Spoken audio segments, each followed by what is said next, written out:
morning, everybody. This is your brother, Mkuu, the man, MZ, and my other brother. Yes, sir. And I think from the same mother, really. That's right. My brother, Tdka Maat Kilimanjaro. How you doing, man? How you doing today, sir. my brother? I'm good. How you been? All right. I want to say hello to everybody out there. We're here down here in off the waterfront. We can't get the water because we got the camera sitting up in the sun. So, but you can get the vibes. And it's a beautiful day down here. They got some festivals going on a little later, so we're gonna try to squeeze this interview in before they start getting busy down here. Mm-hmm. But how you doing, my brother? You say you're doing fine? Okay. I'm good. Yeah. Yeah, man. We're here to talk about this book, Art of Research. Of course, you know we also had already talked about Chi Squared, and you can also discuss that real quick if you want. Yes, sir. But I'll let you take it from here, man. Go ahead and do your thing. Okay. Well, thank you again, Brother Mkuu, for arranging this and driving all the way down to North Carolina on a nice sunny day. We're right by the river, right on the coast. Mm-hmm. And this is an important area to be in. I stumbled upon this. We're near what is called Dismal Swamp, about 10 miles away. And this is where our ancestors went off into the swamp to escape slavery.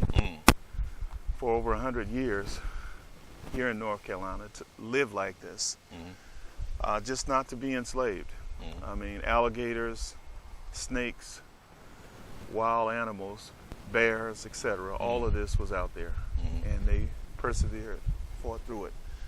So that's given me great strength to be able to, in less than a 6-month period, finish 2 1,000-page books on completely different subjects. And we're here today to talk about mainly art of research. But we also will bring up, the real reason why we had to do both of them together, the Chi philosophy and art of research. One of these, like when you're dealing with an old car, you don't want to keep turning it off and on. You got an older car. When you hit your late 50s, you know you got an older car. And you don't want to, in the wintertime, keep turning it on and off. Right. You have to, turn it on and get done what you got to get done. And so that is why we had to stick to a plan of finishing 2 1,000-page books in less than 6 months. And even the last 2 months that we worked on the art of research, we were given and gained strength from being down here near Dismal Swamp, where our ancestors fought daily just to stay alive. And I guess that word dismal is appropriate? It's appropriate. Dismal. I was down there.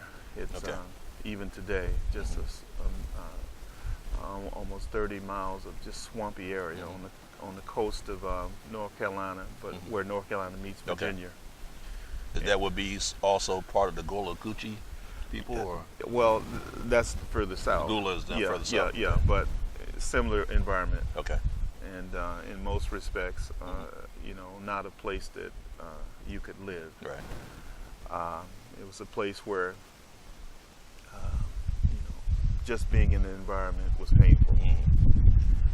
And so I'm down here just gaining the energy and the strength from being in an environment such as this, I imagine that, you said gain energy. It definitely energizes you when you know where our people came from and how much further we have to go, too.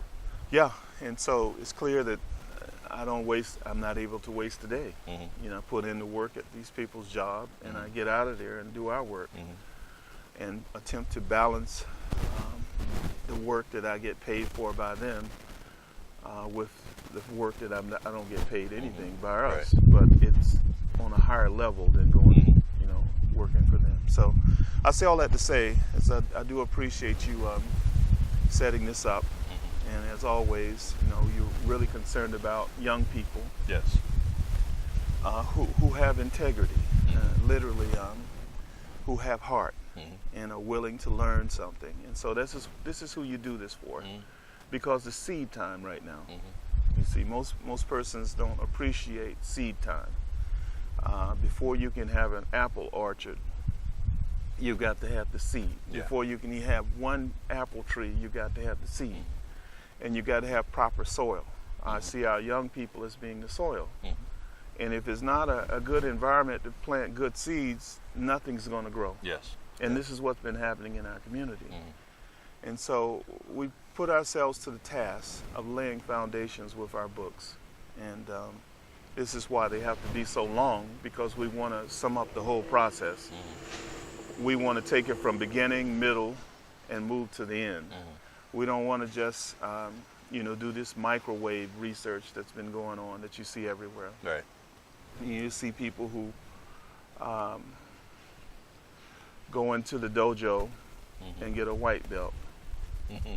And then they go out and set up their own dojo, mm-hmm. knowing that there are 9 other belts to get before you get to the black belt. You can't do that. No. And this is what you see in our community. People who, take the beginner's course. Mm-hmm. And then they drop out mm-hmm. and set up these schools. Because they think they know enough. Which is ego. Yeah. And arrogance. Yeah. And this is what you see. Mm-hmm. And I was really taken by the way in which that young man, Nipsey Hussle, was killed. Mm-hmm. And so they hit you right. Yeah, they hit you hard. I haven't been on Facebook I know they hit you hard. I haven't been on Facebook since. Yeah. Because I had been running into a lot of people just like that guy who shot him. Mm-hmm. You see, it didn't take anybody to pay that guy to kill him. He shot him and then came back and shot him, then shot him in the head, and then kicked him. Nobody pays you to do that. He was just envious and he was mad. He was furious this guy was being successful, was working and getting what he had to get done, and he took his life. He had the ability to take his life. On the other side of that, and I'm not excusing, you know me, I'm not excusing anything. We also have to really look at the way we talk to each other and how we handle each other. I don't know the details of what happened with that situation. I believe there were some words before that tragic thing occurred. I don't know what kind of, if there was incendiary or or emotional. Because I know the brother was trying to bring him up. Nipsey was trying to bring him up, but maybe he had some tough love that day. Yeah. But talk about that. What do you think? Yeah, I respect the fact that you could run into situations where people, for whatever worse, get triggered.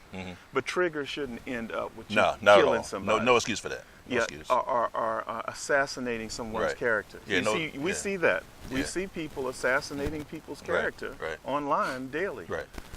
We see that. So no situation where you're going back and forth should end up with you taking somebody's life. So that's the first thing I would say. But I think the second thing I would say is we've got to get people who stand tall over a long period of time. Right. We don't have that now for these young people. They want immediate gratification. And so that's why when I started off about, folk getting a little white belt in martial arts and thinking they can set up a dojo, and there are 8 or 9 other belts, for instance, in jiu-jitsu, you go 15, 20 years before you get to either the black or the purple belt. Right. And there's a reason for that. You see, when you go through a process of finishing PhD and all of that, you begin to understand, and you don't see people out bragging because you understand how much you don't know. That's right. After putting in all those years. That's right. You see, so you can't learn that unless you go through the process. Go through the process. And this is what's happening. People are not going through the process. How can you not sacrifice? How can you not do the sacrifice and understand what the real work means? You have to actually put some work in to understand that it takes work to get any kind of tangible results. That's right. And if you don't have the work, forget about the work ethic, because we know the people that do that don't have that. But once you put the work in, you appreciate the work because you know how far it got you. Yes. And because of that, this quench that this thirst that you have that has to be quenched. you know that you have to put more work in. That's right. Work begets work. That's right. And results beget results. That's right. Well, I needed you to say that because that's where I was going. When I brought up Nipsey Hussle, you could see this brother went from -10 to get up to a +9. Right. He didn't start at 0. No. He started at -9 or 10. Yeah. And worked his way up to that, where he was clear and honest about what he had done and what he was going to do. He was trying to clean his life up. You could see it in his eyes. You could see it when he was explaining stuff, that he was just beginning to understand what he had done, and he was doing what he could to make amends for that community. He was 33 years old. And so to see that and know that, you know, most young people we see don't understand the process that you have to go through, in order to get information and get things in place so that we can win, is what really hits home to me. And this is why sometimes I do pour myself out of stuff to reflect, and then get myself more organized so I can do our work. And take a nap. Yeah, that too. That too. Yeah, take a nap. When you get older like this, you have to take your naps. I leave work and I go right home and take that hour nap. I take it. That's that power nap, man. I take it, and then I'm okay for the night. Yeah. But if I don't get that hour nap, because I know you put that midnight. I know you burn that midnight. I stay up to 1:30. Yeah, I know you do that. I got to get to work. So we talk late. We talk late at night, and I know. I said, "What the hell he doing up this early?" But I know you tell me. You say, "Yeah, I'm still trying to finish up this work." That's a price. Yeah. That's a price. And so you bring that up too, and this is what we're talking about. It's a price to pay. We know that we're planting seeds. We know we're trying to plant them in the soil that's required so they grow. We know we can't plant them among weeds. There's a lot of weeds out here. We can't plant them among weeds. Those seeds will get choked. We can't plant them, on hard ground where people won't listen to you. You done put in the work and they're going to tell you stuff. They didn't put in any. They're going to tell you. And that's part of the reason I pull out Facebook too. Yeah, they're going to tell us who are doing the work. Right. And they hadn't put in any. Yeah. And so I stopped going back and forth with people who have, not done that. Having said that, you get to a point where you appreciate that we had to have a book like Art of Research in place. It's 1,050 pages, 49 pages, and it's written in such a way. It's not at the PhD level. It ends at the master's level. Okay. It's written in such a way where we take the first 300 pages and we do what is called refresher course. Okay. Condense basic information into a 300-page setting. Right. We could have put that. We could have not had that. And started people off on the level and forced them into a PhD thinking.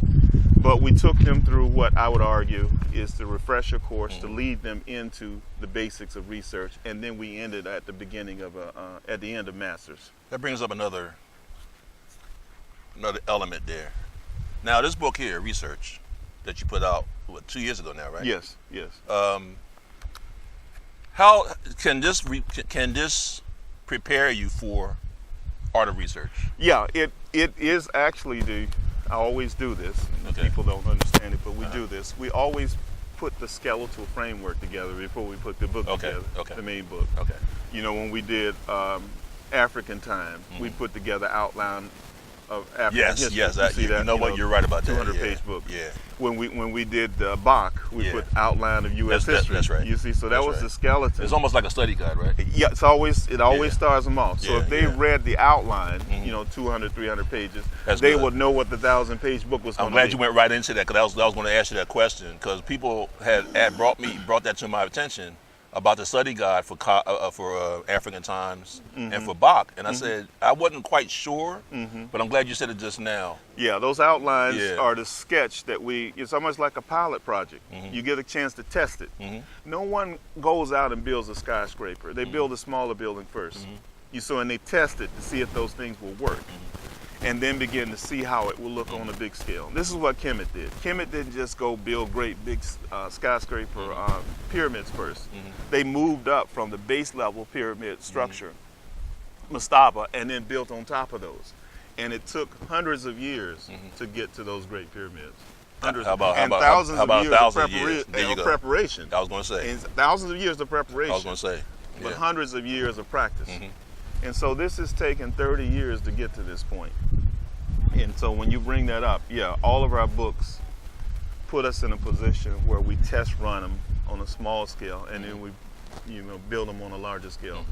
Even Ka, I had to reverse engineer it because it's a philosophy and methods book, but I was more concerned with the method part than the philosophy part. So I had to go back, and we were writing, I finished it, just the methods part. So it'll look like the basis leading into that. So I've already done that. Okay.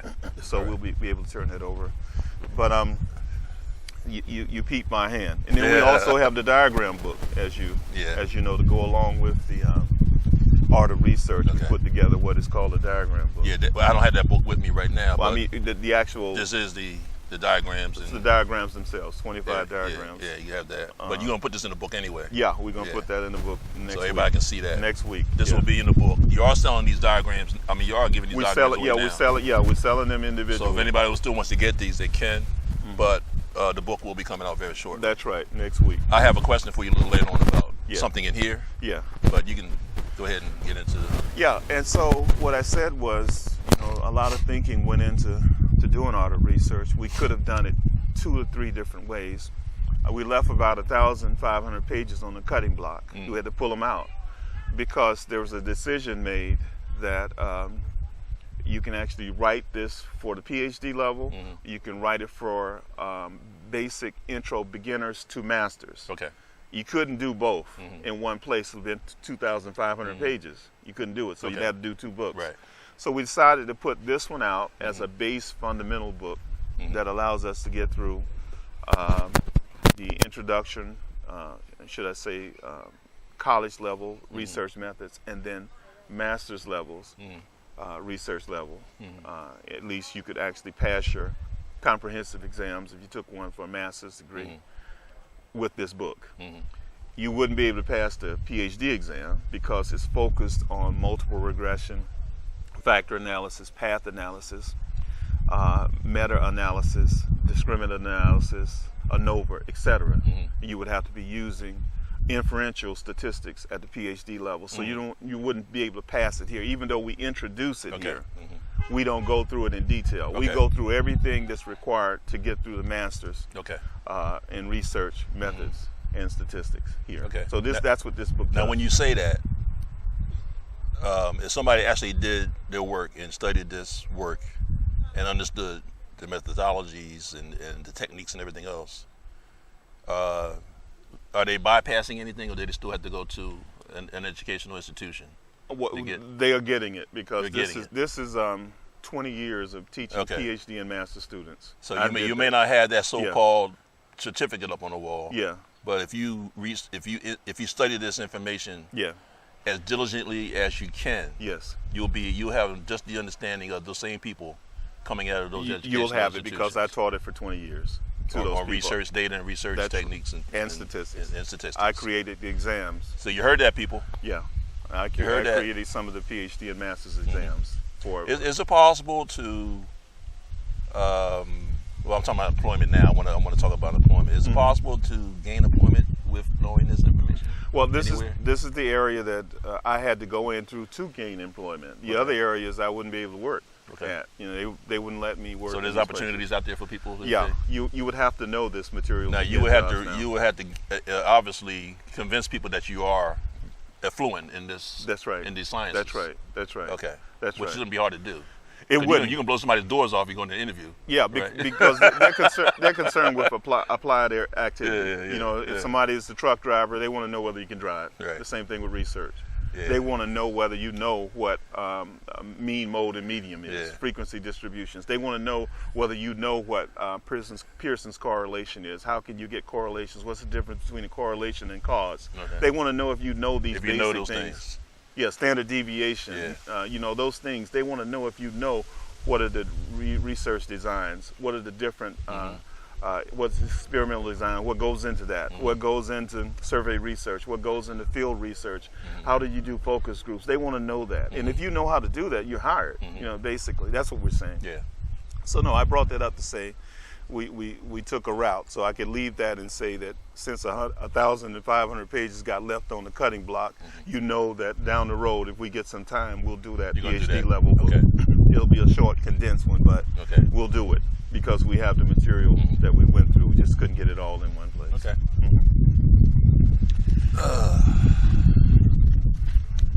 Now I was looking. I mean, I just got the book not too long ago. You were gracious enough to get that to me as soon as it was pretty much done. Yeah. And I appreciate that. But of course, so obviously I haven't read all of it material. It's not like I would understand it all anyway.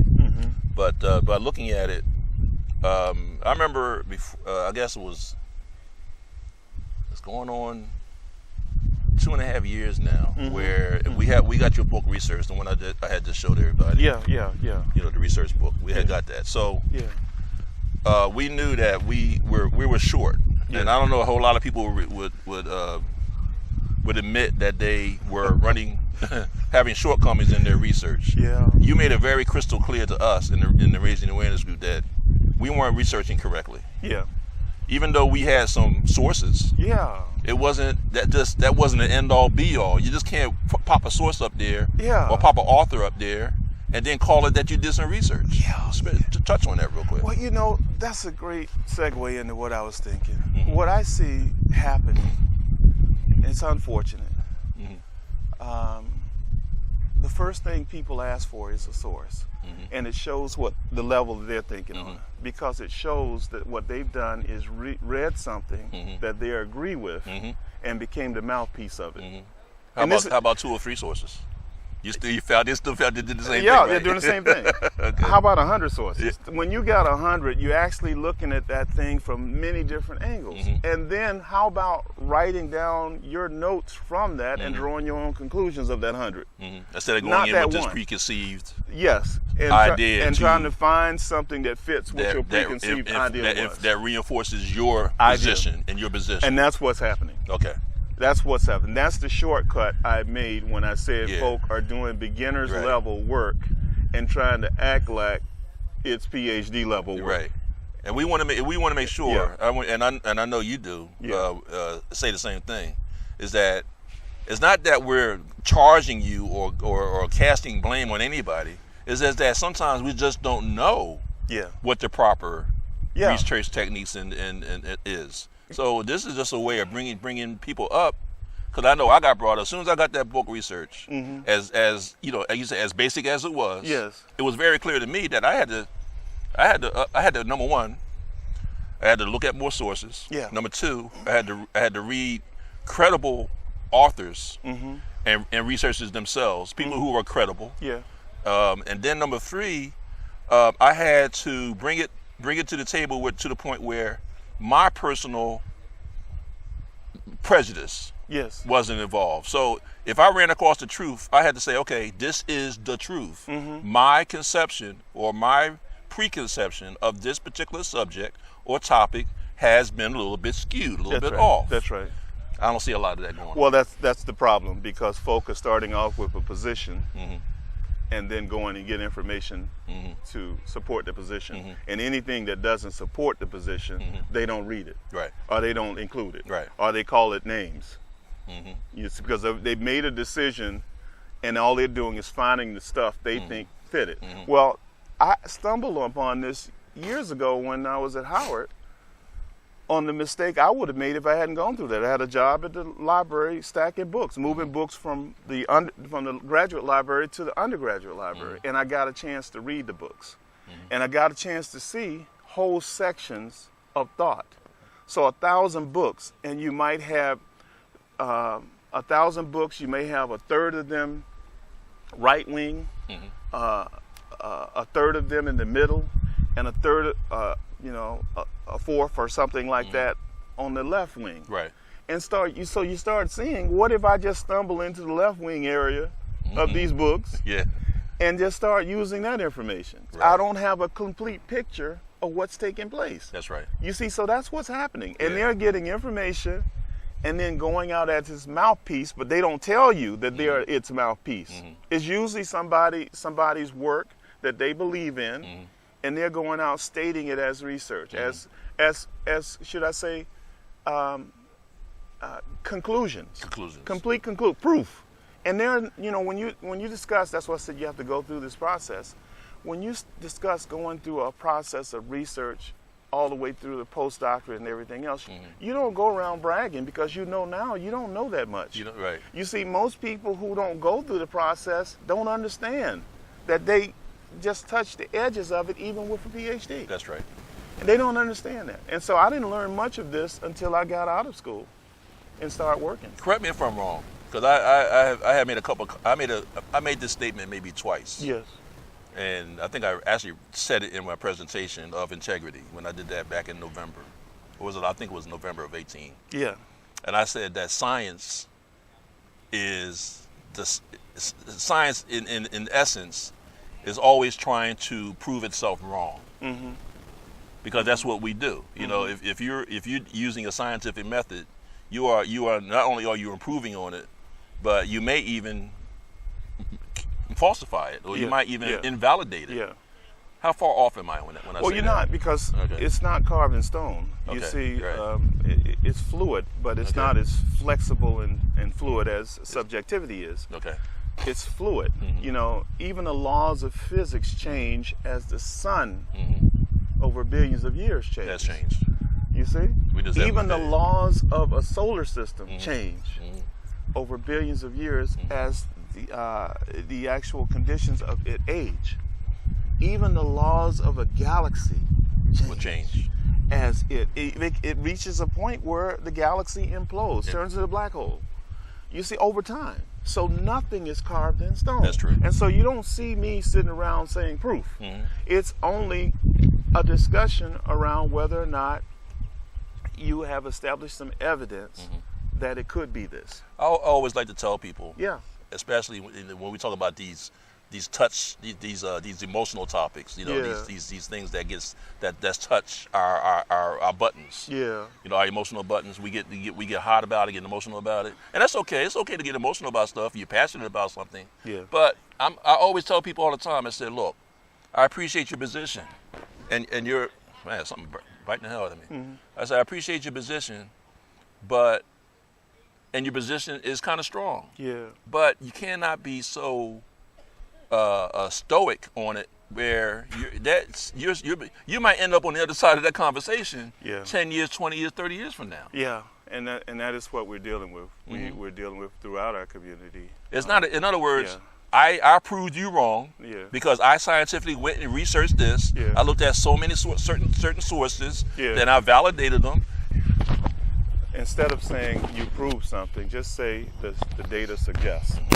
This is what the scientific field says. That's excellent. The data suggests. Data suggests. Not that you proved anything, right? Because you didn't prove anything. We don't know, and I'll pick an easy one right now. Yeah. That I'm sure you can handle.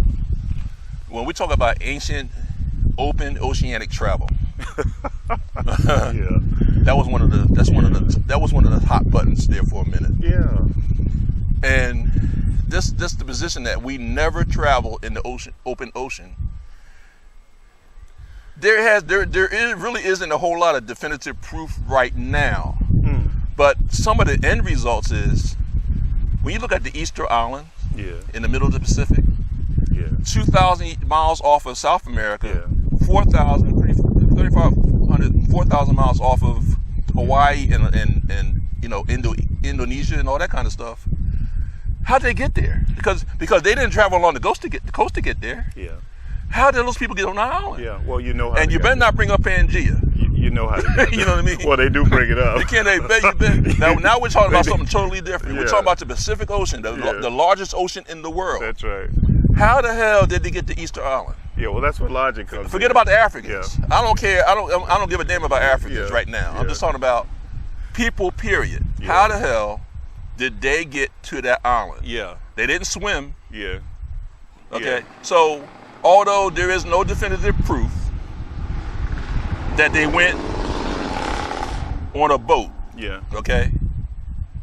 They got there somehow. Well, see, that's the problem. When you can't move from the logic of the thing, right, to establishing a discussion around what the data suggests. Right. They didn't fly there. Right. Yeah, You see, they didn't swim there. That's right. And they didn't walk there. So there was only one other route. There's only one other route. Yeah, they floated Common there. sense tells you that they floated there. Yeah. They might have had some sails or whatever. And so when someone runs up to you and say, prove it, you just move on because they're not even dealing in logic. Right. You see, logic would say there were only 4 routes that you could go, Right. and the main route was floating there. Right. You see, and they did. So there's no other way. They didn't fly.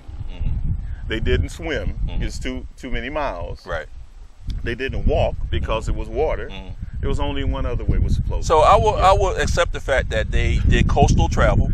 You know, you can go up the coast of of Eastern Asia, of that part of the Pacific, up around Mongolia, across the Aleutians, down Alaska, down the western side of the of the North America, and down into Mexico and South America. Yeah, that happened. That's going to take a longer. It's going to take a longer time. So yes, they did that. Yeah. That still don't explain how they got to those damn islands. How did they get to Hawaii? They floated. And so again, we leave the logic part. This is what we've been saying, that we have to stop discussing. In other words, there's no boat. Where's the boats at? Where are the ships that they did? That's proof.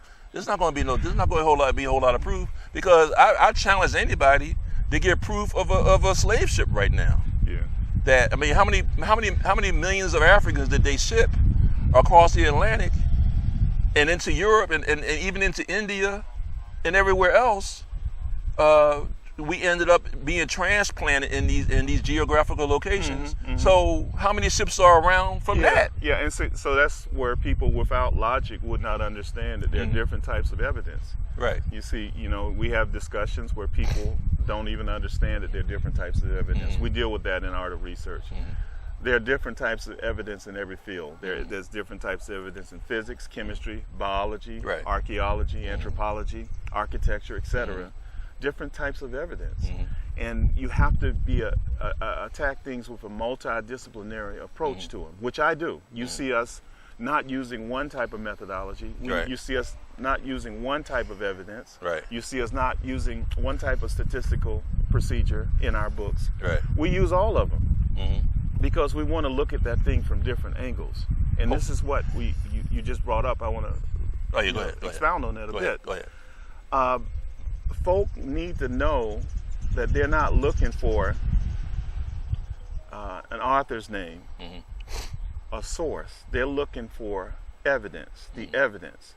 And if the evidence is in a source, then you bring the source up. But if it's not, you don't even bring the person's name up, because all you're doing is appealing to authority. That's right. You're appealing to authority. And let's just use an example. Just think if you were in the 1930s, 40s, 50s, 60s, and they're discussing whether or not a black person is a human being or a monkey or ape, closer to the ape. Yeah.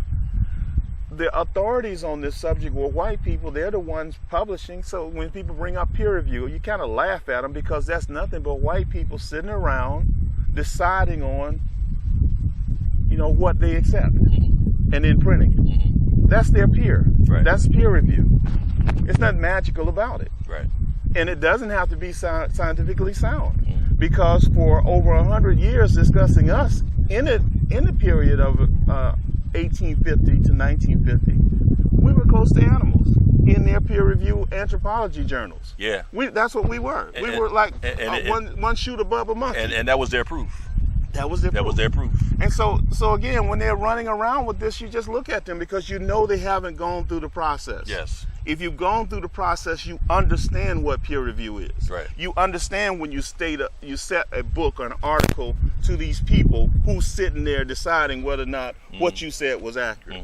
You see, how did Diop get his work published? The whites didn't publish it. They didn't accept it. It took him 20 years to get his PhD. Because he had to keep going back to defending his thesis, and if you've gotten a PhD, you know the people who are on your committee have to sign off on it. Sign off on it. If they don't sign off on it, you don't get your PhD. He had to keep going back until his evidence was so overwhelming that they had to sign off on it. You see, that's what you're dealing with. So they don't even understand what peer review is. It's just the people who are in charge of that journal making a decision whether or not it fits their ideology. And if it doesn't, they're not going to publish it. You're okay with African journals, right? Say that again? You're okay with African journals? Some of them. Some of them. Again, they have to have their methodologies in place. Okay. All of them. They have to have their statistical approaches in place. And they have to have their logic. The ability to do what we were discussing about once you see that the people got to an island that was 1,000 miles away, they couldn't have swam there. There are only two other routes. They couldn't have walked there. There's only one route left. They had to float there. That's how they got there. And so that's logic. And more than likely, they navigated. They found a way to understand how to get there. They got there. Okay, and then once you find how to get there and back, you're in a good place. So that's the point I'm trying to make. You begin to see how people are running with information and talking of proofs when there is no basis for any of that talk. It's a hypothesis in most cases. There is no black and white answer for anything. No. You cannot say, see, I proved to you that they could not travel open ocean. They didn't do open oceanic travel, and you cannot definitively say that. I don't have the evidence for it. I don't have the evidence for that. And we haven't ran across the evidence for that. That's right. We may sometime in the future. Yeah. There's no people. There's nothing wrong with you putting in a disclaimer. A placeholder. A placeholder. I mean, there's no reason why you can't do that. Yeah. Humble yourself. Humble yourself. Yeah. Get rid of this egocentric shit that we're dealing with right now. Yeah. Okay, forget about that, because your definitive answer is not going to be the definitive 10, 15, 20, 30 years from now. No. Hopefully you're alive to see it. You know what I mean? I know that, I have only but so many years to live. Maybe I'll see some of these revelations. I'll be lucky enough to see it before I roll out of here. But even now, I'm seeing this miracle of the cultural and the psychological reawakening of our people. Yeah. It's good that I'm starting to see the beginnings of it. Yes. It's good that I'm starting to see that, because my mother, my father, my grandfather, my grandma, and my greats have never seen this day. Yeah.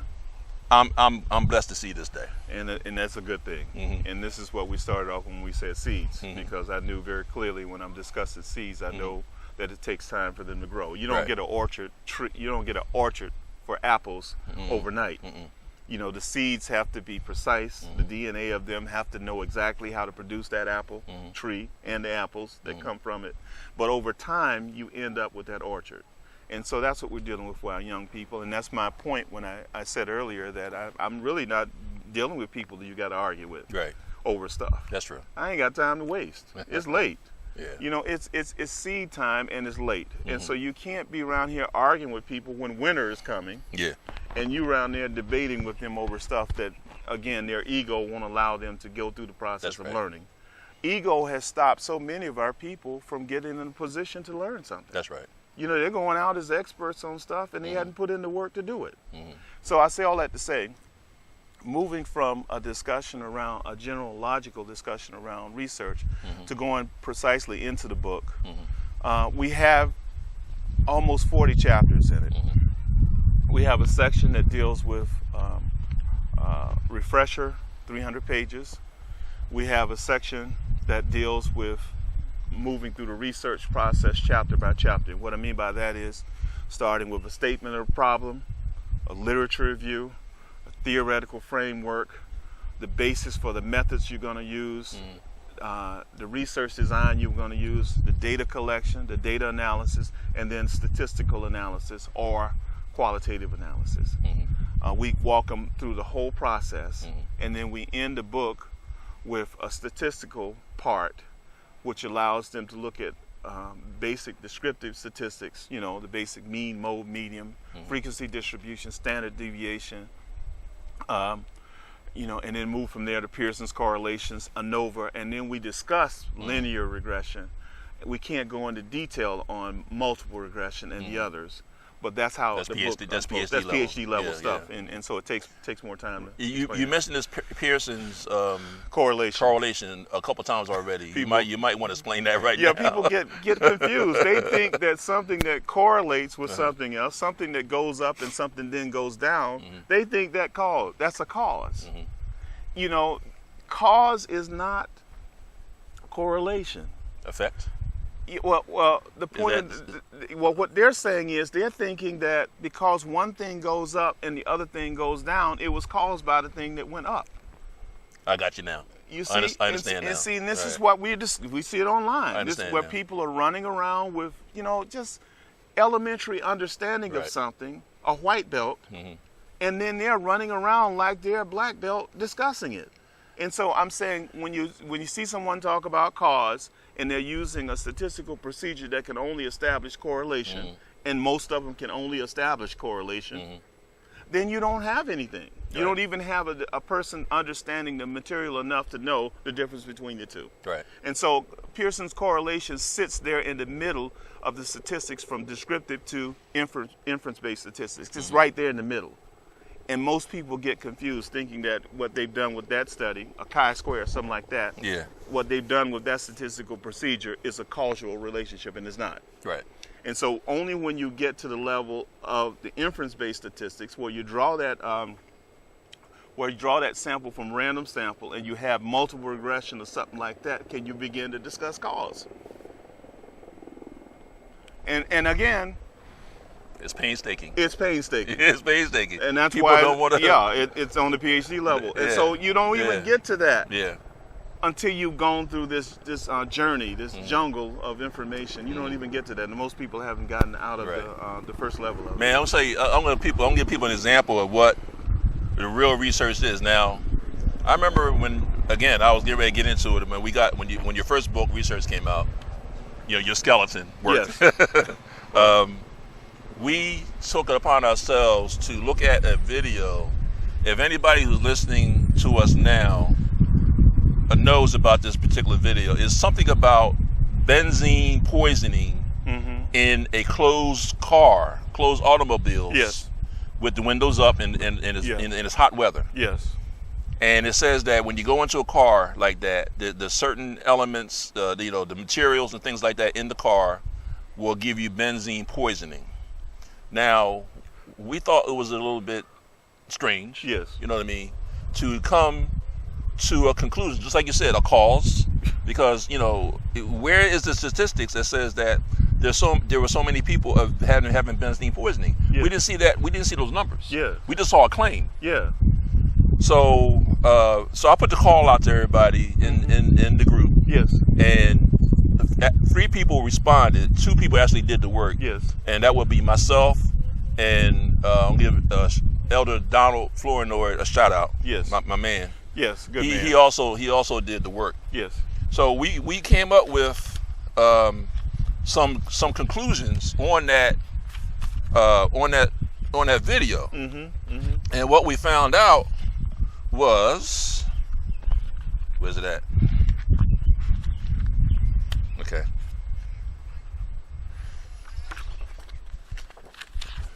All right. What we found out was that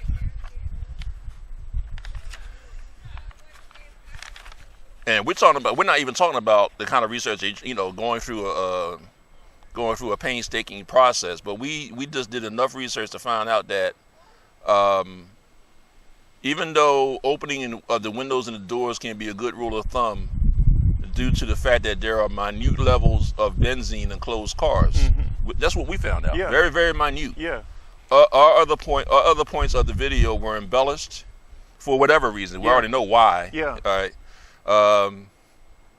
Probably to create a network social media buzz. Yes. Hoping that it will go viral. Yes. And it did go viral. Yeah. Okay. Yes. In some respects it did, and to the point that it got our attention and prompted the Raising Awareness group to validate its claims. Yes. We find in a world of easy access that we must vet information such as this as a result. That's right. This video has been debunked, and we recommend that this video be marked for deletion and removal. Yes. In looking at the book research, we had to determine what research model was best suited for this type of research. That's right. What we came across was the car research method that was found in your book, research, Yes. in the University of Kmt Press, and is found on page 55. Yes. All right, so now, quite frankly, your car method is a whole page of variables Yes. that you have to follow Yes. a lot of a problem like such as this benzene in closed cars doesn't involve you to do every step of it. So what you would do, you would take what would be necessary for the work that you're doing. That's right. The more complicated your project, your research, the more of these these specific steps that you have to employ. That's right. All right. Am I on the money? You're exactly on the money. So we had to pass through some of these things. Yes. You know what I mean? Some of the measurements. Yes. The periods, the phases, the stages, the contradiction. We didn't have any. They didn't claim any numbers of how many people were getting benzene poisoning. That's so right. we couldn't do that. We couldn't do that step. That's right. So. And then that was my conclusion. Yes. And then with Donald and Brother Donald, I have your paper here. Yes. You know I'm giving you a shout out, my brother, so I know you know you. The study found that the study found that their benzene hires were he found that was benzene levels were higher in older cars, more so than newer cars. Which suggests that the primary factor in automobile benzene levels was not associated with new car smell. Yes. Because they made that claim in the video too. Yes. That if you smell a new car smell, you're bringing in benzene. That's right. That's right. So emitted by components. Yeah. Such as dashboards and upholstery. The study found that exposure levels were significantly higher during the winter months, when more likely the windows are closed, the doors are shut, and all that kind of stuff. Yeah. So in his conclusion, he said that he has not found any peer-reviewed sources that confirm what the video claims to be a carcinogenic risk of inhaling benzene through car air conditioning systems, etc., that have been corroborated by any notable authoritative agencies or fact-finding sources. That's right. So me and Donald did this independent of each other. Yes. And we came to the same conclusion. That's right. By using your car method. That's right. That's right. Well, I'm appreciating you for getting there, because you would have known that I actually got to the place where I began to use all the different methodologies and research designs to produce the car method. Okay. Oh, okay. And so that's why you were able to. That's see why it looked kind of like the right thing to do. Because it could employ all of those. Okay. Where it fits. That's the reason why it was so many different steps. In other words, you didn't leave anything to chance. Didn't leave anything to chance. That if that element was there, you had a step to identify what that element was. If it were there, if it were not, you moved on to the next. You moved on. Okay. And so you did it. And so I'm smiling at you because you actually did what I would hope persons begin to do. My man Donald. Yeah, and then appreciate that when you bring up the word association, it's similar to a correlation. Right. It's not causal. Right. It may be associated with it, but it's not causing it. Right.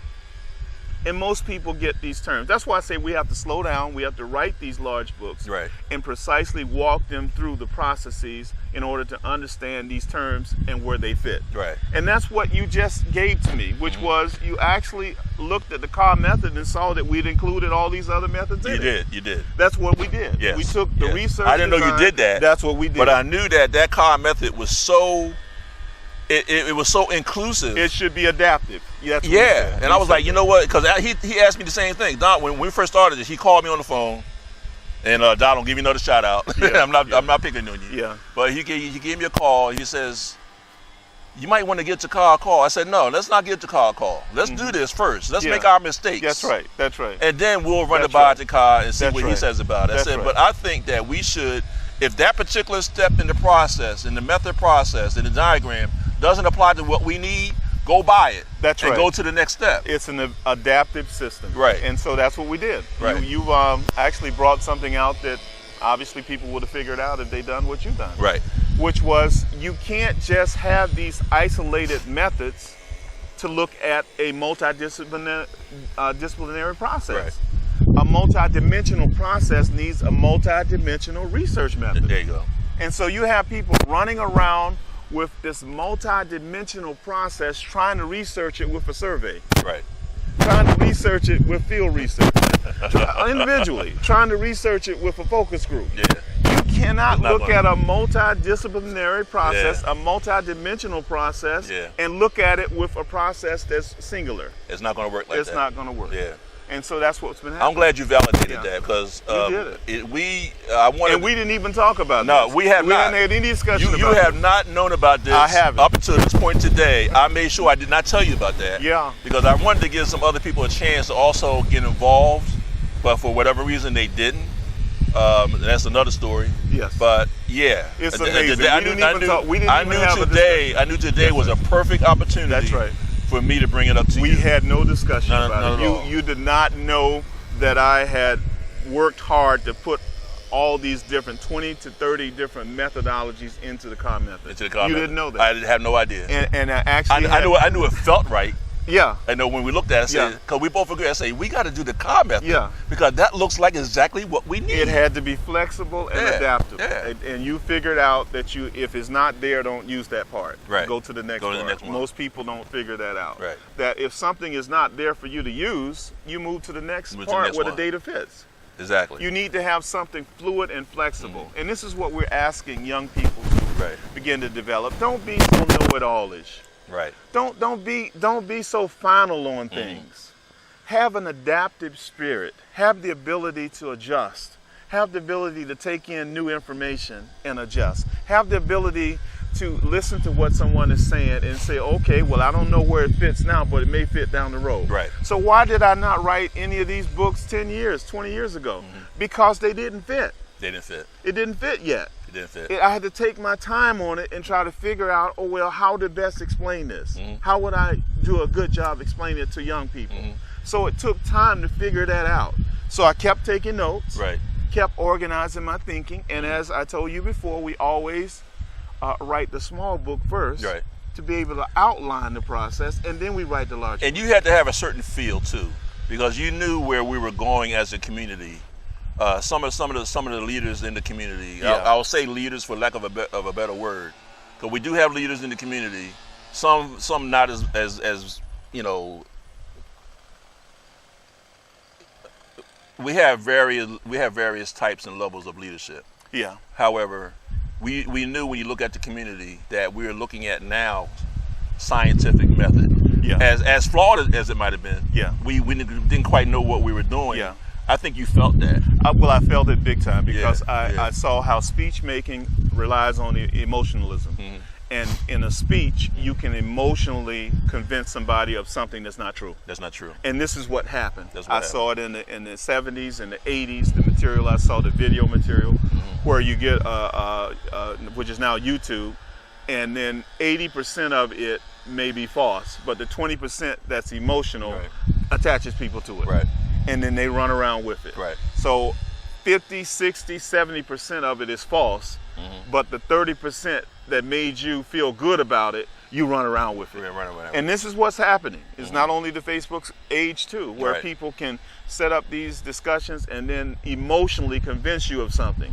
And so we went the other way, which was put it on paper, slowly, methodically walk a person down the process where every step of the way they see it, and then turn it into a diagram so they can see the steps. In a lot of cases, when you look back on the 70s, 60s, 70s, and 80s, once we started getting into the internet age, the social media age, people had a chance to, check on those things. Yeah. And it's like, okay, the people who are independent thinkers, who are critical thinkers, was able to look at the information and say, you know what, let me check this out. But back in the 50s and the 60s, when you had some of these people that we look at now that weren't very credible, they were very credible back then because that's all we had. That's all we had. But they're no different than the people that we have in around right now. You know what I mean? It's about getting that dollar, getting that paycheck, getting that psychological, getting that personality boost, getting that celebrity boost. Yeah. Because I'm the man, I'm the expert on this. So this is not a generational thing that just happened today. It did. This has been going on for a while. So we're telling you as elders, we had the same stuff going on when we came up as you are now with some of these people trying to be celebrities. Well, it's probably never going to go away. It's clear, and we have to go to the people who have the heart and integrity to change themselves, because emotionalism, battling around debates, arguing around I got proof, I'm smarter than you, all of that is useless. Right. We can't build anything off of that. You don't see anyone who led revolutionary movements that transform their societies sitting around debating No. and arguing. You don't see it, so you never see me doing it. No. Because that's a waste of time. You didn't see China sitting around debating and arguing. No, not at all. They were working on things internally. Mm-hmm. They laid the foundations, principles in each area, and then they put people to the task of building on those principles. Right. They didn't go around arguing with each other. This is out in the public. It's useless. That's right. And so this is what's happening when you see their process, which is a dead end. And I say this, and I say it clearly. I ask young people that I work with to go in the areas of their study and go to the very end of it. Mm-hmm. Meaning, if you got to get a postdoctorate in it, get it. Get it. Because Greece went into Kemet and got everything we had. Mm-hmm. Got it translated, brought it back to their people. They went as far as they could go in our systems. Mm-hmm. And then that laid the foundation for Western civilization. We have an opportunity in this United States and in Europe and other places where Europeans have this advanced scientific knowledge to do what the Chinese did. Get in there quietly, humble, and go through the whole process and learn it. The people I'm working with that do that are going to make the strides that we've been making. They'll build on what we built on. Right. You've never seen individuals produce 2 1,000-page books in 6 months. It's not even clear on record that anyone has done that. Right. We had a method, which was journal keeping, reading the books over time, keeping our notes, summing up what we respected about the book and what we disagreed with about it. There's not one book I've read that I have been able to use over 40% of the information in it. I'll say that again. There's not one book I've ever read that I've been able to agree with over 40% of the information in it. And so it means you have to have a critical mind. Right. You have to write your own notes in antithesis of what the book said, and then go look it up. That's right. And most people end up being the mouthpiece of books they agree with. And that in a lot of cases, I would say that people are just wrong in their methodology. I don't think you got to understand what was on purpose, what was not, what was intentional, what was not intentional. You don't know by reading a book, what that author was trying to do. Sometimes it is intentional to put that information out there to boost whatever solid information that they may have had. So it's okay to be critical of any work, and it's fine. But just recognize the positive, and it's tied the good data that's there. That's true, and it's tied to the moment. That's why you have to have this approach where you're not debating and arguing, because it ends up being personal. Right. You get in a debate with somebody about something, it ends up being personal because you have latched yourself to these ideas. You are tied to those ideas, and you are their mouthpiece. You're defending them. You see, instead of being a person who can approach it and say, well, no, I took that piece. Right. I took that part. I didn't take that part because. Right. And this is the part that I would put there. Right. Instead of being that person, you end up taking the whole piece of the thing and going around, running around with it. And so that's what I say just to say, we put this book together coming off the cusp of a philosophy book, Ka, which allowed us to transition from a philosophy to a method. And then that allowed me to move from a method into a research book, art of research book, which dealt with 22 different research designs. We have the experimental design. I just list them. Okay. We have survey research designs, secondary research, field research, action research, case studies, evaluation, needs assessment, historical research, ethnographic research, focus groups, policy research, content analysis. We even have the Ka philosophy and methods in there. We have African-centered design. We have the feminist research designs. We have summed up those designs, put together a template to walk people through them, and then put the diagram together to go step by step. Right. And then there you are. I ain't gonna say accidentally, but you figured it out, which is the key. You figured out that what we have done is house pieces of all those research designs on Ka methods. That's how we ended up with that method. A methodology that's inclusive. And you figured that out. Yeah, definitely. Because now I figured the other methods in your upcoming method book, in your diagrams here, I guess you have a specific complex problem, how would you know which research method to use? Yeah, well, see, that's the point. Most people you asked a very good question. Most people haven't appreciated that, in specific cases, a research design is tied directly. When you're trying to get somebody's opinions of something, you take a survey. When you want to get a discussion of their opinions, you get a focus group.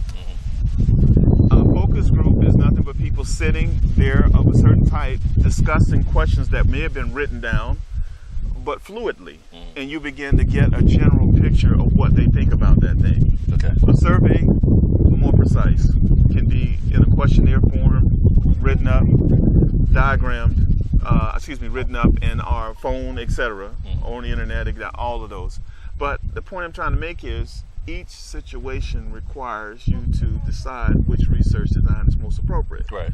And then at some point, if it's a multi-dimensional process, you got to have a multi-dimensional research design. Okay. And so for years, I saw that all of these research designs that were attempting to be used in multi-dimensional processes were not adaptable. And that's why I started working on MAAT and Tdka method. Okay. Because I had to find something that was fluid enough to adapt to the different nuances in each situation. I like that, because now I can look at the Tdka method as a culmination of all that work.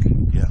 And now I can look at these other diagrams and these other methods in your upcoming book, the diagram book or the research. Mm-hmm. I can look at these other diagrams and say, wow, this is restrictive, number one. That's right. And it doesn't give me everything that I need. And it's purposeful. Right. We purposefully did there's a reason for a survey research. That's right. If you really have a specific need to survey something, then you go right to the survey. That's survey right. diagram. Yes. But when you have a complex issue that's dealing with, number one, statistics and data, but also cultural and other things, you're not going to go wrong by using the Tdka method. You got to have a fluid approach. Okay. And the same thing with the experimental design. Experimental designs tie you specifically to cause and effect. And so it puts you in a position where you actually have a limited ability to be flexible there. You have to set the tone for the whole process with a statement of a problem. It's going to be where you have a hypothesis that's being tested.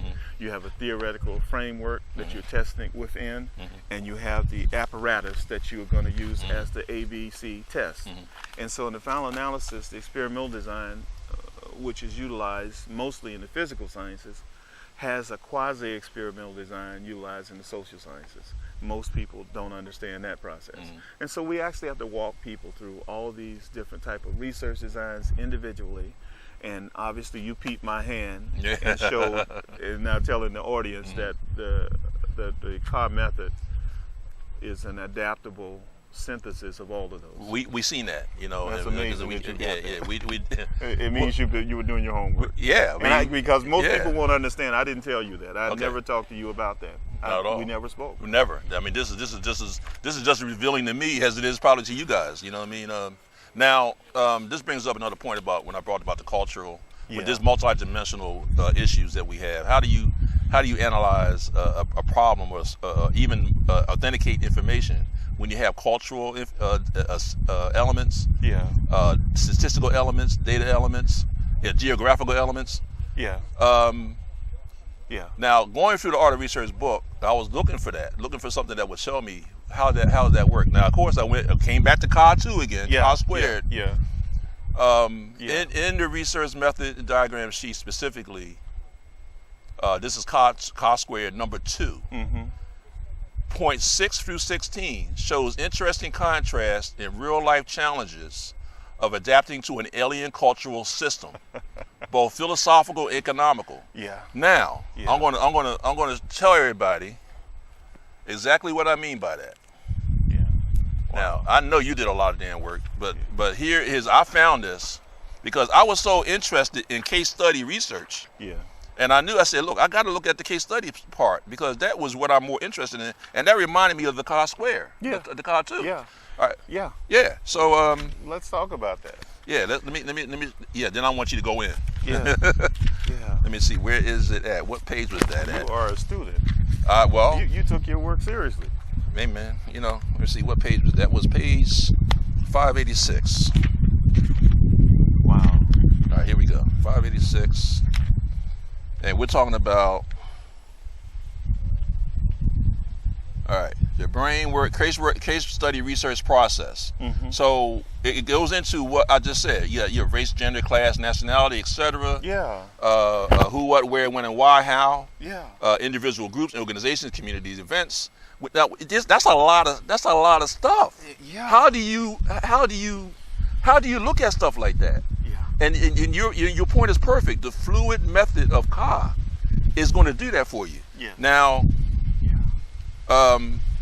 Here's the points. Brain work is observational, but more basically reflective. I'm at 587 right now. Mm-hmm. And being reflective, the researcher is committed to pondering the impressions, deliberating recollections and records, but not necessarily following the conceptualizations of theories, actors, or audiences.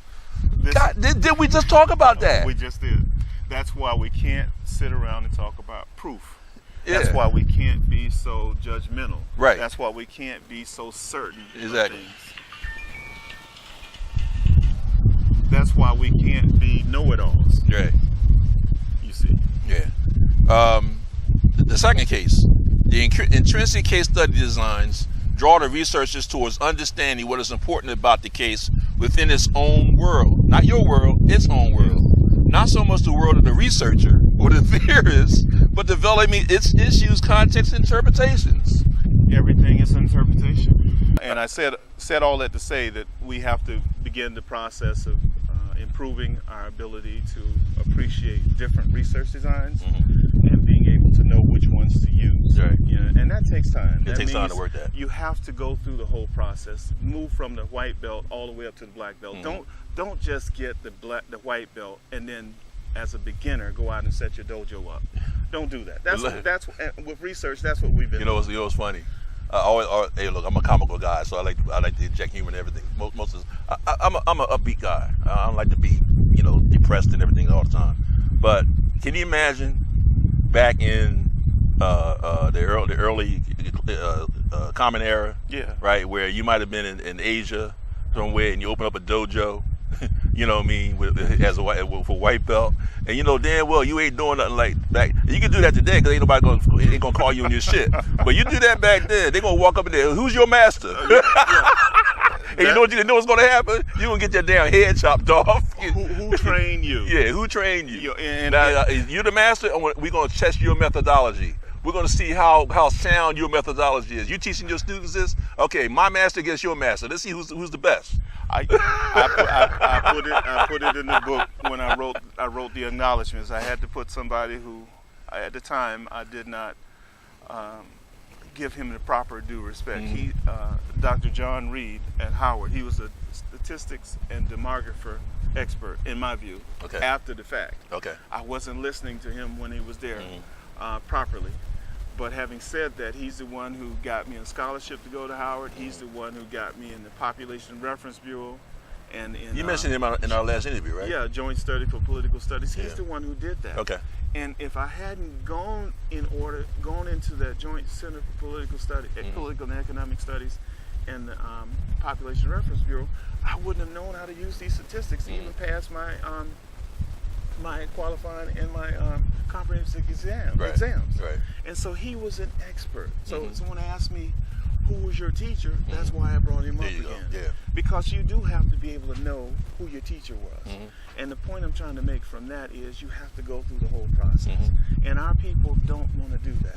They want to skip over stages and then go out. Man, they're so lucky to live in the 21st century, man. They'll be off with the head, man. You'll be called up. You will be called on. You'll be called on. To show what you know. Yeah, and right now and you can't show what you know in a debate. You're living in a community now, in a culture now where you can just do anything you want without repercussions. That's right. You can just go out and argue with people, ad-lib any kind of way, and then never end up saying. Here is how you address that. Now we're looking at the CAR 2 methodology. You say CAR square. Yes. CAR 2 methodology. Okay. And I was going to go to this because you started dropping bombs. I had to let you keep on going.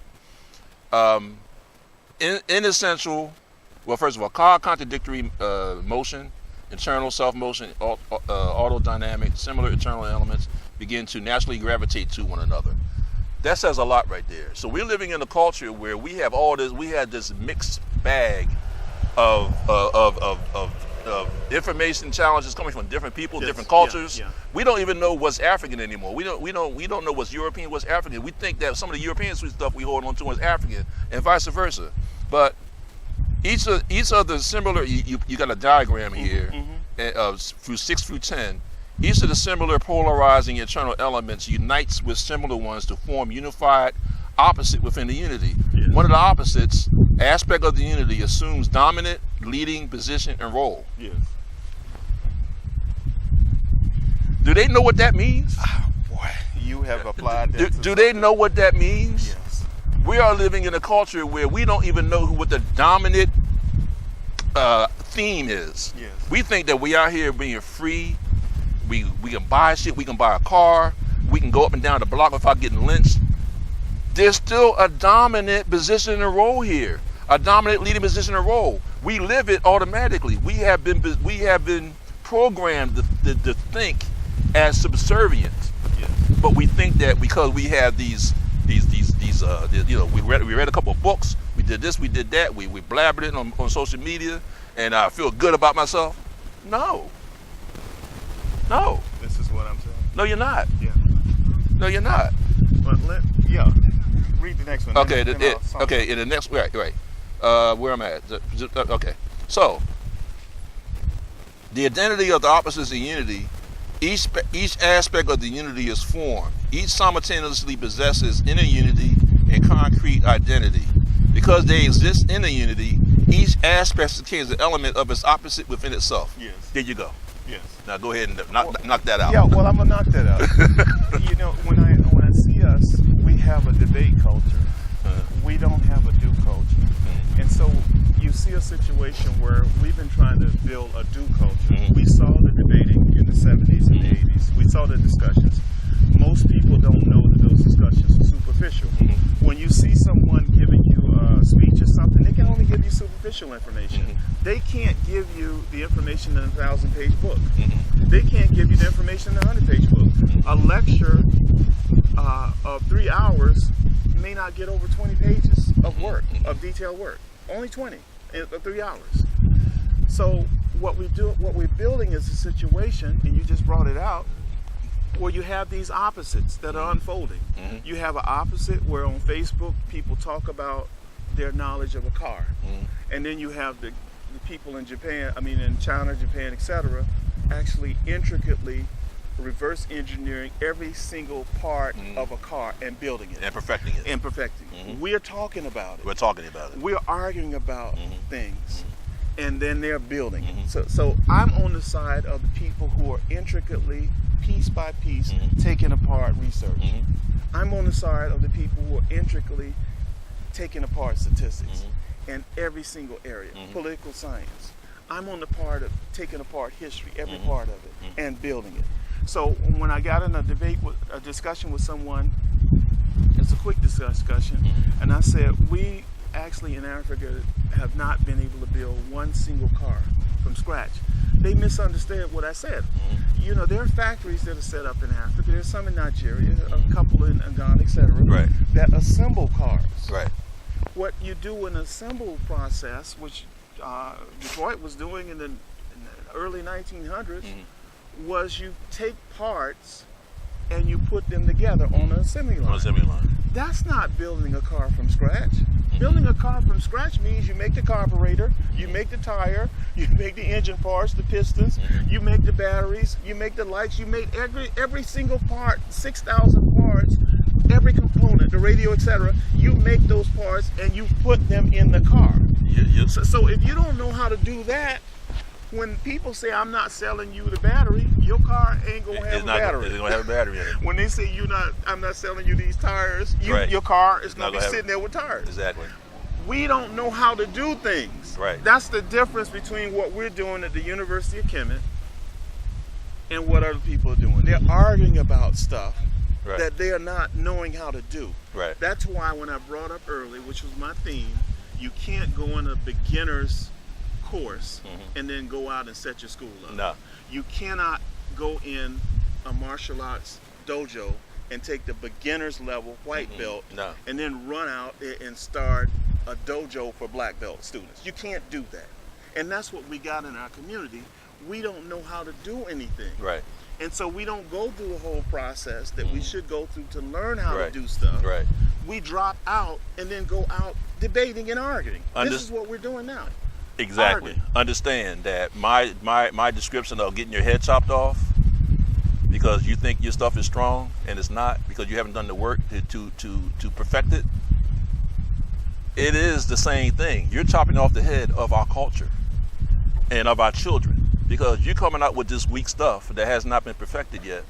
And so you have people who are following you, and yet you are effectively chopping off their head and their growth. That is what, when you use that example in Ka, when we said a unity of opposites, I gave you the opposite of the Asia, where they're actually intricately figuring out how to build these things and how we're talking about it. We're talking about it. And so we have a dominant opposite of talking about it, and they have a dominant opposite of intricately our children pick up our same behaviors and our same and that's what we're talking about. Right. And so ours is organized around, this is why I fight this, right. And I had to go quiet on it, because ours is now being organized around a talk culture. Right. Talking about how to do something instead of intricately getting in there and figuring out how it works. You know that post you put up there was crickets on that post.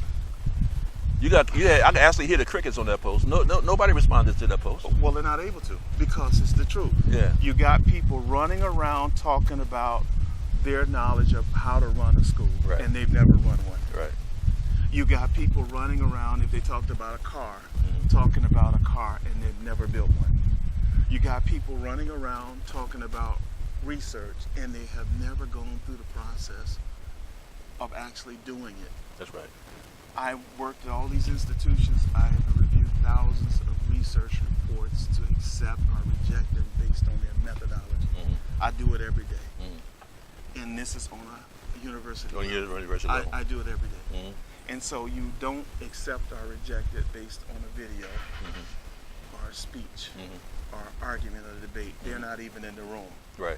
The paper is in front of you, the statement of the problem, the literature review, the theoretical framework, the methods, the research design, and what statistical procedures they used. I have to make a decision on whether or not those are the right ones. I have to assess whether or not that process is germane to the scientific field. I do that every day. And then you have these debates going on where people are talking and they're not doing it. And this is what I meant when I said, when you brought that right. diagram up, right. That you have these opposites forming, and ours is the wrong opposite. It's the wrong opposite. Ours is a talk culture that's not building, doesn't know how to build anything, and they get mad when you actually go through the process. There's been crickets on this book, on art of research. You've had people silent because we did it. There were crickets on the philosophy book, but on the art of research, because we stepped out there and then summed up our 30 years of applied work. No, you know what? Not many people, even people that we knew, have not even gotten into. I would venture to guess that it'll take a certain amount of commitment. That once you buy this book, you're going to have to up your game. Time 100.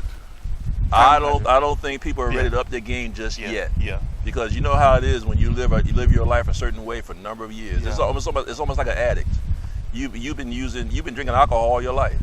Yeah. And now you just want to stop drinking alcohol? Yeah. You know what I mean? It's hard to pick up a new way of doing things. We have to do it. It's very difficult. We don't know how to do anything. If we tried to plant this culture in Africa, we would lose immediately because first of all, we don't work as teams. Right. You know, it takes teams to build a skyscraper. Right. And one individual doesn't build it. It takes teams to build cities. Right. It takes teams to build roads and highways and bridges and major buildings. It takes teams. We don't have the concept of teams. We're out debating and arguing. It doesn't. It takes prepared, precise, methodical preparation to build anything. Talking, you can just show up with a microphone. Right. And do it. And that's what our culture has turned into. Right. And again, I'm not blaming anyone, but I know it came out of the 70s and the 80s. And this generation in the 90s picked up on people standing around with a microphone, right, arguing and debating, and they're doing it. It's time for you. I mean, it's a little. I said this before, and our last time we had this conversation, we sat underneath a tree. I don't know, were we in the same park? We were somewhere else, right? We was in front of this tree. Yeah. Back there. The big guy was back here. And I said, it's time for you young guys you have that responsibility now to prepare your children and our children for the right, correct methodologies. You know, it's not enough already to just go to a book and read a book. That's right. You know? And that's the wrong methodology. Yeah. Reading a book means nothing. You're going to forget what you read. You have got to sum that book up. I can appreciate the information about our past, about our heritage. I can appreciate the information about West African civilizations and all the information is invaluable. Our children need to know that. So you guys doing that, you know, you have my 100% support. But if you are lecturing with somebody else's information, you know what I mean? Which is our problem. You're lecturing and talking about how great you are. It's for but ego. But you took it out of a book that somebody else wrote. It's for ego. It didn't come out your brain. It's for ego. And anything that's for ego will die. Yeah. Anything that does not have reciprocity will die. And that's what's happening. They're doing it for ego. They're doing it to try to get credit for knowing something instead of really knowing how to build the thing. You see, you know how to build a thing when you take years, decades, to sum up each part of it. Kudos to the people who are doing that work, building over here on the mother continent, preparing the land, preparing those institutions, those educational institutions. Yes. Do that work. Do that work. And for DC, do your work. That's right. These other brothers I know that's on the book, that established a presence. Is that the right word? A presence in multiple countries in Africa on the mother continent. Do that work. I salute you. Yeah. I salute you. Yes. But if you're just a talker, well, I thought look inside yourself and change, because you are only stunning the growth of our children. We said that, and you actually pointed out the direct opposites that I was trying to get to. And I was trying to get it in my mind abstractly, and you went right to the book and pulled it out. These two opposites of being able to do something and being talking about it is what's happening that we need to build on the being able to do. We are building a culture of talking about it, arguing about it, I'm right about it, instead of building a culture of this is how it works, intricately taking that car apart, piece by piece, and building every single element of it, and then assembling it on our own. Right. And then obviously using machines to do it. So we have got to transform or transfer, and so by our own efforts, this is what I'm summing up in closing. By our own efforts, we have spent these last 4 years, this has just been 4 years, to do 25 books. We've done 4 of them over 1,000 pages, and I must tell you, just to prepare people, we have just revised Bach, so it's an expanded edition. We've just revised and complete the revisions of African Time. And so we added 40 more pages to that and cleaned up the errors that were in it. And then for those people who stuck with us from the very beginning, you're going to really appreciate this. We actually took your advice, the things that we should improve in Ma'at, the things that we should add over the last 3 years, and we have expanded Ma'at from 596 pages to 820. Awesome. And so it comes out, actually, it'll be coming out next month. All right. The new version of it will be over 820 pages. Awesome. And a great moral material. And it's actually spurred on, I have to say this, we had the material from the people, we had the advice, we had the notes, we had the discussions from people telling us what we had to do over the last 3 years. But when Nipsey Hussle was killed that way, I felt it my part of my morality to finish that project. And so we finished it. Because that was a good man in a bad situation. He was a good man coming up in a rotten situation, trying to clean it up. and he was shot down by the elements of it that were rotten. Mm-hmm. And this is what we got going on in our community. So I say all that to say, we have revised those books, the 4 I listed, Bach, African Time. We have revised Ma'at, and obviously there's always a revision coming and a transition to the method of Ka. Okay. We're doing a little small book for Ka. So we've done that. We're going to put your link to where you purchase your books in the bottom of this video, so you guys will know exactly where to go to get those revised editions of Ma'at, Bach 2, and African Times, and also a little later on you'll have another little method book, and we're gonna do that, man. It's always a pleasure, man. It's always a pleasure, man. You always open my eyes, and I come out much richer as in the experience. You did 2 things today. You pointed out something that only a serious reader could have done, which was that the Ka method is a synthesis of all the other methods. You did that. I didn't speak to you about it. No, you didn't. You also then pointed out another thing that I was trying to get to, that I was sloppy with. These unity of opposites of what's happening in our culture that's wrong, that's happening in other culture that we're not learning from because of our ego. And that is this business around talking about something and debating and arguing and back and forth, emotional, and doing it.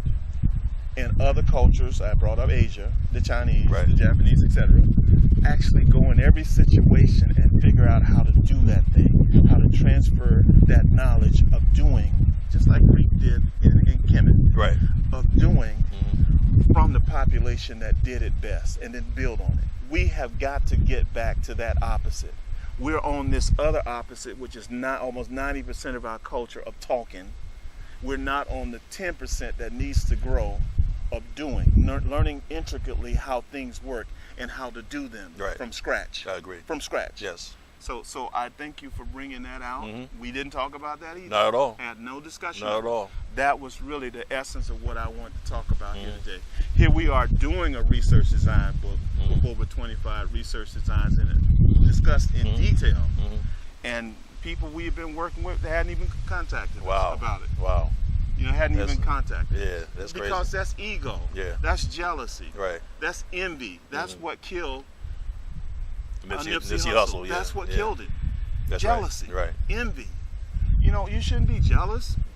This is something we've been working on for 30 years. You should applaud us for this, for putting forth the dedication and the commitment to do something like this. Anytime you take 25 plus, 30 plus years of research and journaling, and then because you don't do it in 4 years without journaling. You don't do it.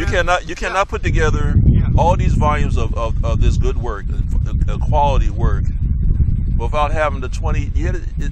That tells you that you had to do at least 25 plus years of research and journaling just to put that information in these books. You said it. And you can't. Okay. Oh, for the last 4 years we did all these books. Oh no, you didn't. No, we didn't. No, you didn't. It took you 4 years to write them, but you had the information ready to go. It was already set up, teed up to go. Anybody could have done it who had done their journal, which is the hard part. That's what. I'm gonna let Tdka say. I've been thinking about trying to find a way to bring it to his house so I can steal his journals. Well, and they're gonna tell you, hey, Tdka. We should have another video on this interview here, because I can tell you something about, and that's why I give T. Isabor so much credit. She came into my life at a time, and I'll tell you about this, where I had burned some of those journals. And I'm going to go over this in the years to come. Explain it. You'll explain that later. Yeah, but the point of the matter is, she came in and showed me something, because by her very life in facing death, after reading Ma'at, she said it moved her so much that she took the last few months of her life to do something that I was not doing with all this talent. And that's why you can see me do all this. That's why you can see you doing it right now. Yeah. So thank you again. My brother. Pleasure, as always. I know you guys got something out of this conversation. We'll be back again. Like I said last year, I'll be back down here again. And we'll be talking about the revised editions of research, art of research, Ma'at, obviously, Matter of fact, I'm gonna make a special trip just for that because I know what some of those revisions are in my book, and I haven't talked to you about that. I know, and you're gonna love it because I've seen some stuff in there that I felt as though I need to talk to you about. That's right. Okay. Yeah. So, and I'm sure other people have too. Yeah. But yeah, my art revision, but the box square revision, and African time revision. Yes. You know I'm gonna get all those books. You know that. Well, right? they're gonna be there, yeah. and you're gonna appreciate mine because with Nipsey Hussle's death, it just forced me to reinforce something Kemet taught all the time. You can't have arrogant people. They can't learn anything. Right. You can't teach somebody who's a brick wall anything. You gotta go. You have to break the wall to get into them. And we got this ego and jealousy and arrogance in our community that's bordering on criminal. And we've got to put an end to it. You guys out there, you're doing that quality work. Keep doing that work. We support you 1,000%. Do that work. For you guys who know, who understand that your methodology is not necessarily that it's wrong. It's just that it's not the correct methodology. No, it's not. Get the book. Yeah. Get the art of research. Get the diagram book, and up your game because you owe it to your children to be correct. That's right. In what you present to the community. We need a methodology of doing. We Right. need a methodology of understanding intricately how something works so that we can apply it. We don't need a methodology of arguing and debating and propagandizing and trying to convince somebody of something. We don't need that. We don't need any more of that. We need people learning intricately how things work, specifically how they work, and then moving from how they work to building that thing. We need you building that boat, designing and building it, building that airplane. Why has there never been an airplane built in Africa? Africans building an airplane. We haven't learned how to do these things. Never learned how to do it yet. Never learned how to do it. Why aren't cars made from scratch in Africa? We don't know how to do it. You have to get the parts. We're doing the simplest part. You know, set up a little building and then put a little line there and connect each part of the pieces we got from somebody else. You know what's and I want to close off with this. I was looking at this movie, and a lot of you guys you guys may have slept on this movie. It's called First Man. In this book, First Man, is a story about Armstrong, the first man that walked on the moon. Okay. They showed the development of NASA, and of course, obviously, starting with Kennedy's speech about going to the moon and everything else. And they got all the money they needed to do what they needed to do. But you know what the most important part was? Is that they had to go out there and fail. They had to put their methodologies to the test. Yes. They went up in these experimental planes on the periphery of our atmosphere and hope that they came back down. Because you can skip off the atmosphere and go into space and you ain't coming back. You're not coming back. It's over. So they talked about all that in that movie. And I was saying, you know what? Where are our test pilots at? Where are we at? Are we testing anything? Are we trying anything? Are we trying to build anything? It's okay to fail. It's okay to fall short.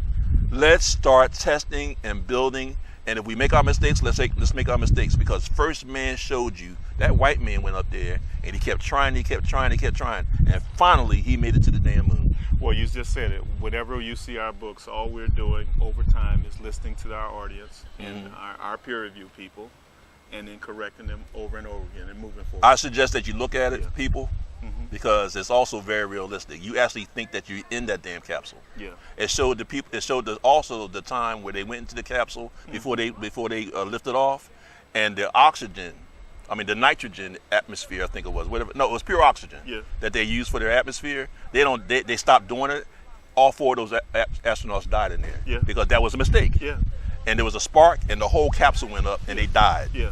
So they learned from their mistakes. They had sacrifice. This is right. We have to start testing. That's right. And doing. Yeah. And some of us may die. Yeah. We have to test. Yes. We have to try it. We have to build. Yes. And our children need to see us doing it. That's right. Because then they will do what we did. That's right. Because they say, okay, my parent tried that. They failed. Let me try it now. Yes. And that's what this whole thing with NASA and the Aeronautical Space Administration has done. They have now people going into NASA trying to do what their fathers did and their grandfathers did. They want to be astronauts. We got Africans talking about they want to be astronauts. That's right. That's right. Because of what they've done. That's right. And so you say that, and I always try to close this part of it. this is what you see here. A forced hand in practice, setting the standard for person to see how we did this, so that they can get off the path of just microphones and arguing and debating, yelling back and forth, instead of putting and laying foundations for us to build something on. Right. And this is what we've got to do. You said it, you closed it out perfectly, man. Yep. So, my brother, Thank you again. peace. And for you guys, Hotep, have a good day. We'll catch you next time around the pond. Yes, we will. Later.